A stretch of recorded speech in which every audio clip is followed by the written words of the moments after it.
ಸರ್ವರಿಗೂ ಶರಣಾರ್ಥಿ. ಇವತ್ತು ಯೂನಿವರ್ಸ್ ಈ ಮೂಲಕ ತಮಗೇನು ಸಂದೇಶ ಕೊಡ್ತಿದೆ ಅನ್ನೋದು ಸ್ವಲ್ಪ ನೋಡೋಣ. ತುಂಬ ಜನ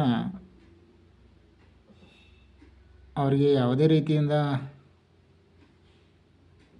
ಭಗವಂತ ಉತ್ತರ ಕೊಟ್ಟರೂ ಕೂಡ ಕೆಲವರು ಬುದ್ಧಿನೇ ಒಲಿಯೋದಿಲ್ಲ. ಈ ರೀತಿ ಇದೆ. ಇವತ್ತಿನ ರೀಡಿಂಗ್ ಅದೇ ಥರ ಇದೆ.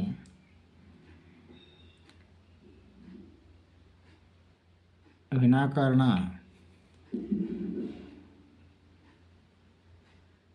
ಒಬ್ಬರಿಗೆ ತೊಂದರೆ ಕೊಡೋದು ದೊಡ್ಡ ತಪ್ಪು. ಅದು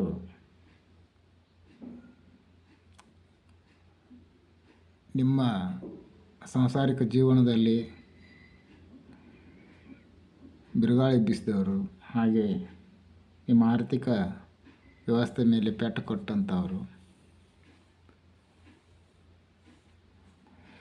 ಮತ್ತು ಸಮಾಜದಲ್ಲಿ ನಿಮ್ಮ ಮುಖಕ್ಕೆ ಮಸಿ ಬಳಿಯುವಂಥ ಕೆಲಸ ಮಾಡಿದವರು. ಅಷ್ಟೇ ಅಲ್ಲ, ಒಂದು ಹಂತದಲ್ಲಿ ನಿಮ್ಮ ಮನೆಯಿಂದ ನಿಮ್ಮನ್ನು ಹೊರಗೆ ಹಾಕುವಂಥ ಪರಿಸ್ಥಿತಿಗೆ, ಅಂಥ ಒಂದು ಕೆಟ್ಟ ಪರಿಸ್ಥಿತಿ ಕೂಡ ಅವರು ನಿರ್ಮಾಣ ಮಾಡಿದರು.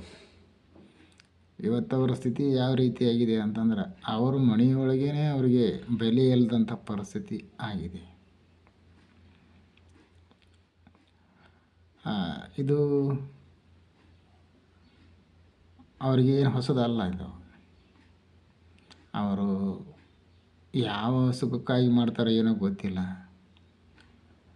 ಸಾಕಷ್ಟು ಸಲ ಈ ರೀತಿ ಅವರಿಗೆ ಆದರೂ ಕೂಡ ಬುದ್ಧಿ ಕಲಿತಿಲ್ಲ.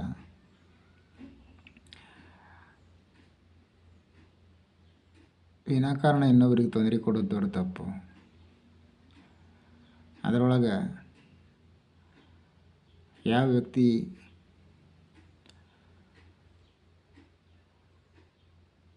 ತಾನಾಯ್ತು, ತನ್ನ ಕಾರ್ಯ ಆಯಿತು ಅಂತ ಇರ್ತಾನಲ್ಲ, ಅಂಥವನ್ನಾಗ ತೊಂದರೆ ಕೊಡೋದು ದೊಡ್ಡ ತಪ್ಪು.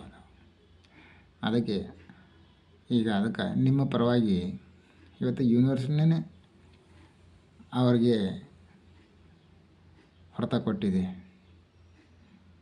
ಇದು ಇವತ್ತಿನ ಹೊಡೆತದೇನು ಸಣ್ಣ ಪುಟ್ಟ ಹೊಡೆತ ಏನು ಅಲ್ಲ. ಅದು ಅವರು ಸುಧಾರಿಸ್ಕೊಳ್ಳೋಕೆ ತುಂಬ ಟೈಮ್ ಬೇಕು. ಆ ರೀತಿ ಹೊಡೆತ ಕೊಟ್ಟಿದೆ. ಇನ್ನು ಮುಂದೆ ಅದನ್ನು ಸುಧಾರಿಸ್ಕೊಂಡ್ರೆ ಒಳ್ಳೆಯದು.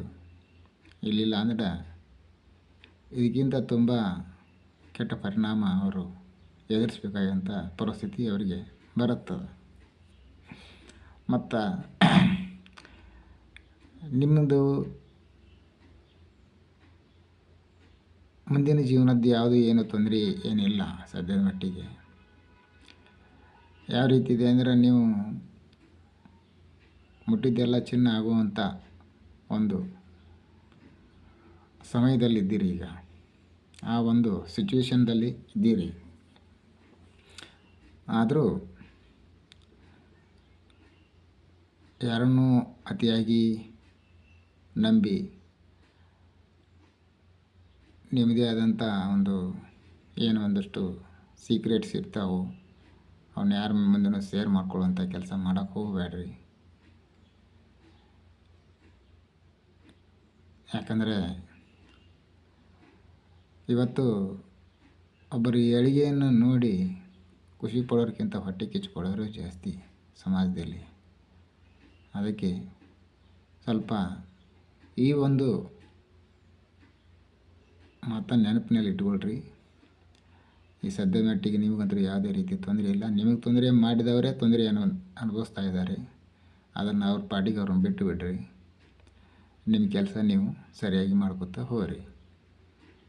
ಸರಿ,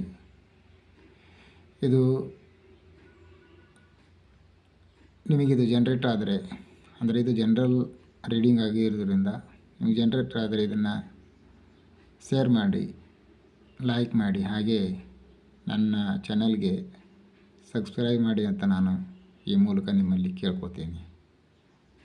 ಸರಿ ಬಂಧುಗಳೇ, ನಾಳೆ ಮತ್ತೊಂದು ರೀಡಿಂಗ್ ಮುಖಾಂತರ ಮತ್ತೆ ನಿಮ್ಮನ್ನು ಭೇಟಿಯಾಗ್ತೀನಿ. ಅಲ್ಲಿವರೆಗೂ ಧನ್ಯೋಸ್ಮಿ.